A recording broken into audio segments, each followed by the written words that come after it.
অতি সম্প্রতি দেশের রাজধানী দিল্লিতে ত্রিপুরার এক ছাত্রীর উপর নৃশংস যৌন নিপীড়ন সহ অমানবিক শারীরিক এবং মানসিক অত্যাচারের অভিযোগ সামনে এসেছে। এই ঘটনার পরিপ্রেক্ষিতে ইতিমধ্যে বিভিন্ন রাজনৈতিক দল এবং তাদের সংগঠনগুলো সরকারের ভূমিকার বিরুদ্ধে প্রতিবাদ জানিয়ে চলেছে।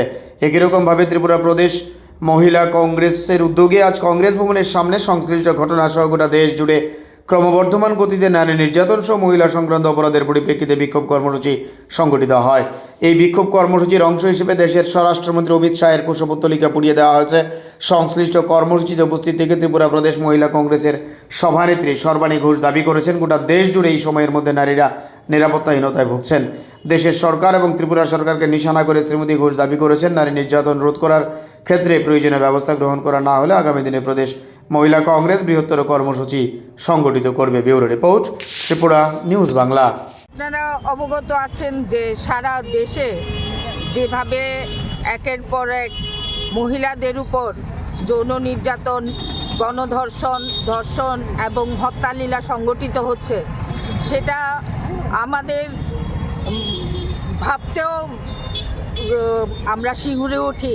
যেভাবে নাবালিক বাচ্চা থেকে শুরু করে এবং 70-80 বছরের মহিলারাও পর্যন্ত এর থেকে পরিত্রাণ পাচ্ছে না। তো আজকে বিগত দিনে পরপর কতগুলি ঘটনা যে ঘটে গেছে, সেটা মূলত কোত্থেকে শুরু হয়েছে। আজকে আপনারা দেখেছেন বিলকিস বানুর হত্যাকারীদের রেহাই করে তাদের ফুলমালা পরিয়ে যেভাবে সম্বোধন করা হয়েছে, তাতে করে যে অপরাধীরা তাদের উৎসাহিত করা হচ্ছে। তারপর রাম রহিমকে পেরোলে বারবার ছাড়া বিজেপির আরেকটি অপরাধের আগ বাড়িয়ে দেওয়া মানুষকে উৎসাহিত করছে। তার মধ্যে আপনারা বিগত দিনে দেখেছেন ত্রিপুরার এক ছাত্রী গুরগাঁওয়ে পড়তে গেছে, সেখানে তাকে যেভাবে নৃশংসভাবে যৌন নির্যাতন এবং তাকে গোপনাঙ্গে স্যানিটাইজার দিয়ে আগুন লাগিয়ে দেওয়া হয়েছে। এটা ভাবতে আমরা মহিলা হয়ে এটা ভাবতেও আমাদের শরীরে শিহরণ জাগে যে মানুষ আজকে কোথায় গিয়ে দাঁড়িয়েছে। আজকে কেন এরকম হচ্ছে, বারবার মহিলাদের উপর এভাবে অত্যাচার শানিত হচ্ছে একের পর এক।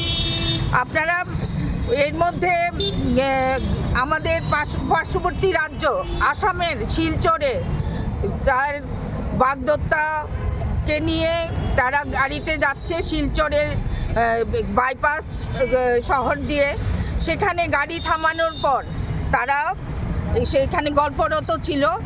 রাষ্ট্রবাদী দুষ্কৃতীরা গাড়ি বোঝাই করে এসে তার হবু স্বামীকে মারধর করেছে এবং তাকে গণধর্ষণ করা হয়েছে।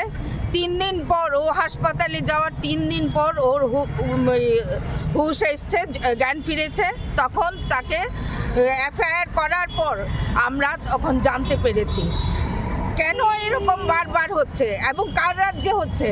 বিজেপি এবং মোদি অমিত শাহর বিশ্বস্ত মুখ্যমন্ত্রীর রাজ্যে এই ঘটনা ঘটছে।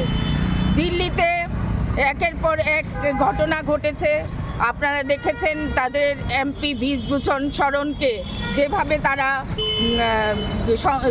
প্রশংসা করেছে এবং সম্বোধন করেছে আমাদের অ্যাথলিট বোনদের উপর এভাবে যৌন নির্যাতন করার কারণে। তাতে করে আমাদের মহিলাদের যে সম্মান একের পর এক হানি হচ্ছে, সেটা দেশবাসী জেনে গেছে। তাই বিজেপি শাসিত যতগুলি রাজ্য আছে সেখানে একের পর এক মহিলাদের উপর অত্যাচার শানিত হচ্ছে। আজকে গুরগাঁওয়ের ঘটনা শুধু নয়, বা আসামের শিলচরের ঘটনা নয়, উত্তরপ্রদেশে যোগীর রাজ্যে নাগাল্যান্ডের এক ডাক্তারি পড়ুয়া ছাত্রী, সে শহরের শপিং মল থেকে বেরোবার পর সে বর্ণবিদ্বেষের শিকার হয়েছে সেই রাষ্ট্রবাদী দুষ্কৃতিকারীদের মাধ্যমে এবং তাকে সেখানে নির্যাতন করা হয়েছে। যখন তাকে নির্যাতন করা হচ্ছে তার আত্মচিৎকারে মানুষ এসে জড়ো হওয়ার পর সেই রাষ্ট্রবাদী দুষ্কৃতিকারীরা দৌড়ে পালিয়ে যায়। তো একের পর এক যে মহিলাদের উপর এইভাবে ধর্ষণ, যৌন নির্যাতন, গণধর্ষণ সাধিত হচ্ছে, তো বিজেপি সরকার এসেই প্রতিষ্ঠিত হওয়ার পর বলেছে বেটি বাঁচাও বেটি পড়াও। এই বেটি বাঁচাও বেটি পড়াও শুধু তাদের স্লোগান এবং প্রচারের মধ্যেই সীমাবদ্ধ রয়েছে। দেখা গেছে বিজেপি সরকার মহিলা বিদ্বেষী এবং তারা একের পর এক মহিলাদের উপর এইভাবে ক্রমান্বয়ে অত্যাচার হানছে। গুরগাঁওয়ের ঘটনায় আপনারা দেখেছেন আমাদের রাজ্যের বর্তমান এবং প্রাক্তন মুখ্যমন্ত্রী তাদের দায় এড়াবার জন্য প্রতিশ্রুতির বন্যা বইয়ে দিচ্ছে।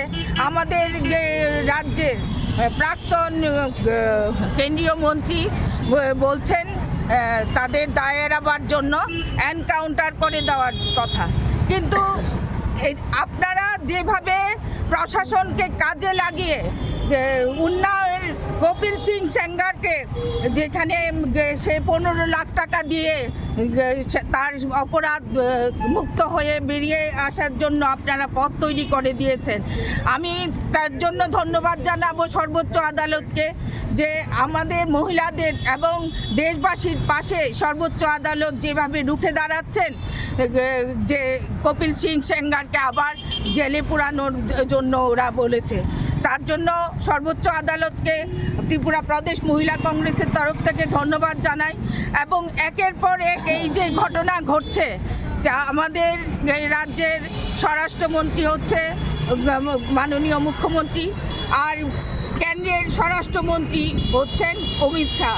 তাদের কারণেই আজকে অপরাধীরা বারবারন্ত এবং মহিলাদের উপর এক ক্রমান্বয়ে ঘটনা ঘটে যাচ্ছে।